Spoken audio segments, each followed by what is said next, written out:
Hi, Ronnie. Ronnie, can I ask you about the Arctic animals?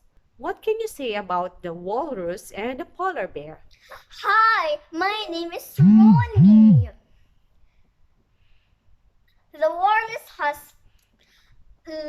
long tusk because so that they can break